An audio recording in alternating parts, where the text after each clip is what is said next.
ఇటలీలో వెనిస్ నగరం city on water అని దీనికి పేరు. నీళ్లల్లో తేలియాడే నగరం అని అంటూ చెప్తూ ఉంటారు. మన హైదరాబాద్ పాత బస్తీలో కూడా నీళ్లల్లో తేలియాడే ఊరొకటి ఉంది. నిత్యం చెరువులో మునిగుండే ఈ బస్తీ నుంచి నీళ్లు బయటకు పోయే మార్గం కూడా మూసుకుపోయింది. చెరువు FTL ఎంత, బఫర్ జోన్ ఎంత అని సర్వే చేసి లెక్కలు తేల్చే ధైర్యం కూడా అధికారులకు లేకుండా పోయింది. ఫిర్యాదు చేసిన వాళ్ళు హత్యకు గురయ్యారంటే ఈ చెరువులో జరిగిన కబ్జాలది ఏ రేంజో అర్థం చేసుకోండి.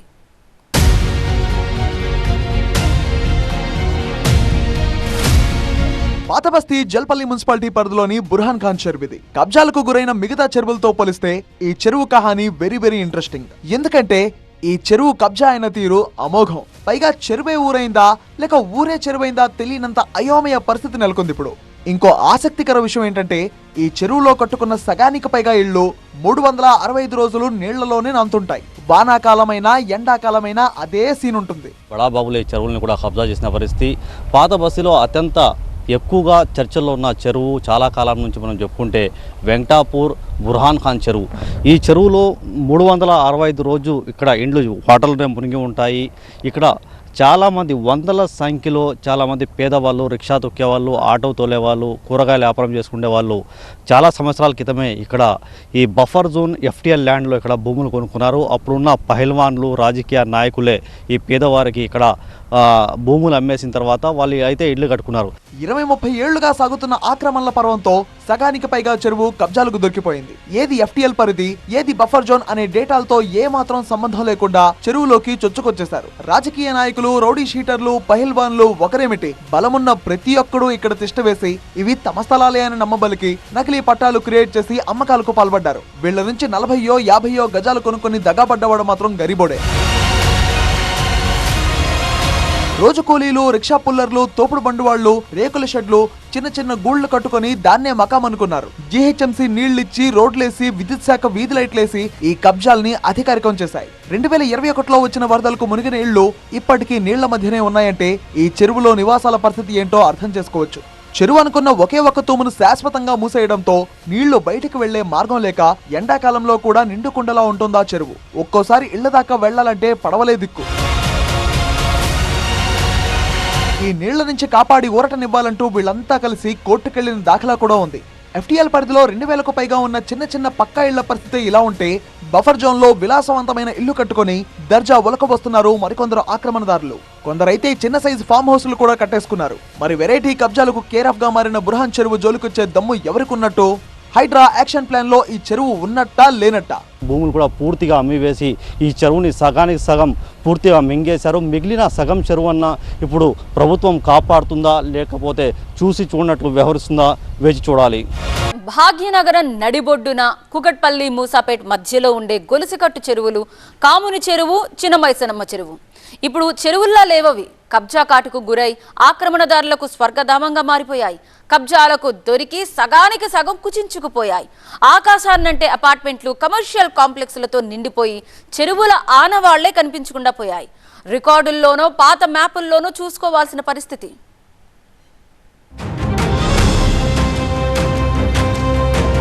కాముని చెరువు కేర్ ఆఫ్ కుకట్పల్లి. ఇక్కడ రాత్రికి రాత్రే చెరువు అంచుల్ని భవన నిర్మాణ వ్యర్థాలతో పూడ్చి సైలెంట్ గా ఆక్రమించేస్తున్నారు ఆవారాగాళ్లు. దీంతో కేవలం 10 ఏళ్లలో కాముని చెరువు సగానికి పైగా మాయమైంది. 2 చెరువుల మధ్యలో కాలనీలు, మల్టీలెవెల్ అపార్ట్మెంట్లు వెలిసాయి. గ్రేటర్ హైదరాబాద్ లో జంట నగరాల మాదిరే కూకట్పల్లి, మూసాపేట మధ్య జంట చెరువులు ఉండేవి. కానీ ఆ చెరువులు కాస్త ఇప్పుడు చిన్నపాటి నీటి కుంటలుగా మారాయి. అవే మైసమ్మ చెరువు, కాముని చెరువు.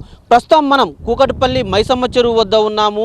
అక్రమార్కుల కబ్జా కోరల్లో చిక్కుకున్నటువంటి 100 ఎకరాలకు పైగా ఉన్న చెరువు ప్రస్తుతం 10 ఎకరాలు, దాదాపు 30 ఎకరాల విస్తీర్ణం కూడా మనకి కనిపించట్లేదంటే అర్థం చేసుకోవచ్చు చెరువు ఏ మేరకు కబ్జాకు గురైందో. పూర్తి స్థాయిలో FTL బఫర్ జోన్లు అనేవి కనిపించకుండా పోయినటువంటి సిచ్యువేషన్.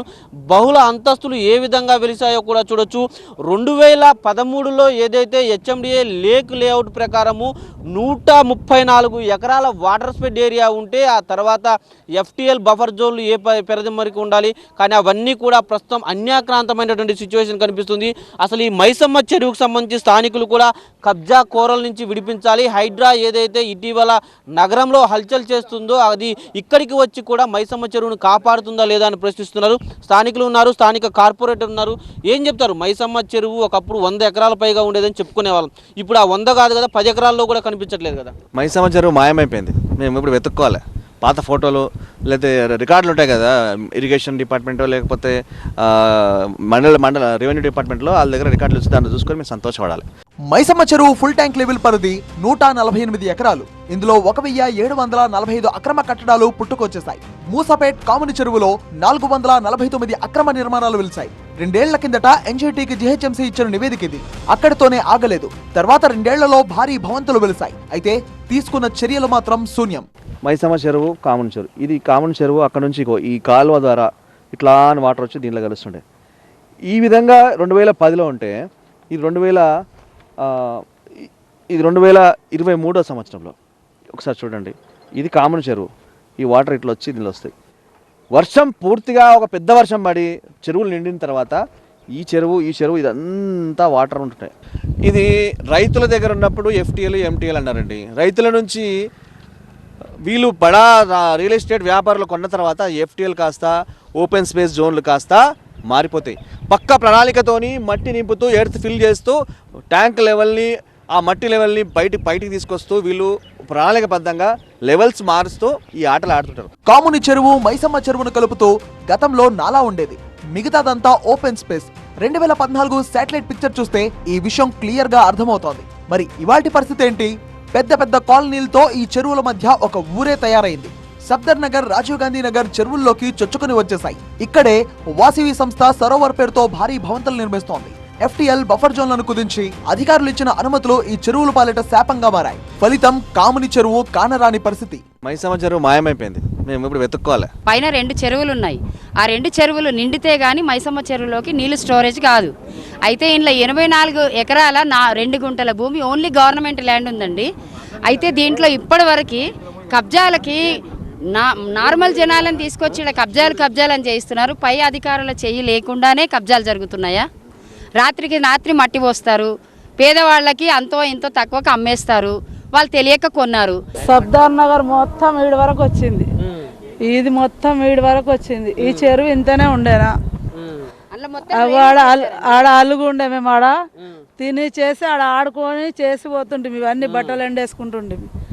ముంగట ఒక గుడి అన్నారు, ఒక గుడివే 2 గుళ్ళు అయినాయి, 2 గుళ్ళు 3 గుళ్ళు అయిపోయినాయి. 149 ఎకరాల సువిశాలమైన మైసమ్మ చెరువు కబ్జాకు గురై 83 ఎకరాలకు కుచించుకుపోయింది. ఇందులో 40 ఎకరాలు మురుగునీటితో కంపు కొడుతోంది. ఈ క్రమంలో నెల రోజుల గ్యాప్ లో హైడ్రా కమిషనర్ రంగనాథ్ మైసమ్మ చెరువును 2 సార్లు పరిశీలించారు. కబ్జాలపై అధికారుల దగ్గర ఆరా తీశారు. మైసమ్మ చెరువులో దాదాపు 20 ఎకరాల వరకు కబ్జా చేసి 3000 ఇళ్లు నిర్మించినట్టు ఇరిగేషన్ అధికారులు గుర్తించారు. హైడ్రా సంస్థకు రిపోర్ట్ కూడా చేశారు. ధోబీఘాట్ వైపు నుంచి కొంతమంది ఈ భూమి తమదేనంటూ రాత్రికి రాత్రే మట్టితో నింపి చదును చేశారు. చెరువులో కడ్డీలు పాతి హద్దులు ఏర్పాటు చేసుకున్నారు. బ్యాక్ సైడ్ లా రాజీవ్ గాంధీ నగర్ ఉంది, సర్దార్ నగర్ ఉంది. ఇప్పుడు కట్టబోస్తారు. ఆ కట్ట STP వరకు నడుస్తుంది. ఇప్పుడు ఆ కట్ట వల్ల అక్కడ ఉన్న ఇండ్లు డౌన్ అవుతుంది. ఆ వాటర్ ఎక్కడ పోవాలి వర్షం వచ్చినాక? ఇది ప్రీ ప్లాన్తో చేస్తారు. ఇది ఇప్పుడు ఉన్నది 15-20 ఎకరాలే ఉంది. 84 ఎక్కడెక్కడ ఉంది సర్వే చేసి ఈ చెరువును కాపాడే, ఈ ల్యాండ్ను కాపాడాలి. దాని వెనుక ఉన్న నాయకులు ఎవరైతే ఉన్నారో వాళ్ళని ఇమీడియట్గా కేసులు పెట్టి జైలుకి పంపారు. రైతులు అంటే కింద నీళ్ళు అవుతుంది, ఇవే నీళ్ళు చెల్లరాయి. అప్పుడు ఎంత పెద్దగా ఉండంటే ఒక 84 ఎకరాలు 88 ఎకరాలు అంటారు చెరువు. ఇళ్ళని ఈత కొడుతుంటే తల్లిపిల్ల గుండె ఉండే, తల్లిపిల్ల గుండె కూడా మునిగిపోయింది. పౌరాల గుండె కూడా చిన్న కనబడుతుంది. ఆ చెరువు మధ్యలో ఉంటుండే. ఈ మీద జాగ్రత్త ఏం చేసారు? ఇప్పుడు దొంగలమ్ముకూర, దొరలమ్ముకూర. నగరంలో కబ్జాకు గురైన చెరువుల చిట్టా తమ వద్ద ఉందని హైడ్రా కమిషనర్ ప్రకటించడంతో ఇక్కడి ఆక్రమణదారుల గుండెల్లో రైళ్లు పరిగెడుతున్నాయి. ఎప్పుడు ఏం జరుగుతుందో, ఎటువైపు నుంచి కూల్చివేతలు మొదలవుతాయో అనే భయంతో బిక్కచచ్చిపోతున్నారు కబ్జాకోర్లు. వేలాది ఇల్లు వెలిచాయి. ఒకవేళ హైడ్రా గనక ఇలాంటి నిర్మాణాల కూల్చివేత చేస్తే చిన్న సన్న మధ్యతరగతి వారు ఎవరైతే ఇక్కడ స్థలాలు కొనుక్కున్నారో వారి పరిస్థితి ఏంటి? వారందరికీ కూడా ప్రత్యామ్నాయాలు చూపాలి. ఒకవేళ చెరువుల సంరక్షణ చేపడితే ఇప్పుడు అక్రమంగా పెద్ద పెద్ద FTLలో కావచ్చు, బఫర్ జోన్లో వెలుస్తున్నటువంటి బహుళ అంతస్తులు మల్టీ లెవెల్ స్టోర్ బిల్డింగ్స్ లేస్తున్నాయి. వాటన్నిటిని కూడా కూల్చాలి. ఆ తర్వాతే పేదలకు ప్రత్యామ్నాయం చూపెట్టాలంటూ కూడా స్థానికులు డిమాండ్ చేస్తున్న పరిస్థితి మనకు కనిపిస్తూ ఉంది. కెమెరామెన్ శేషుతో విద్యాసాగర్, TV9 కాముని చెరువు నుంచి.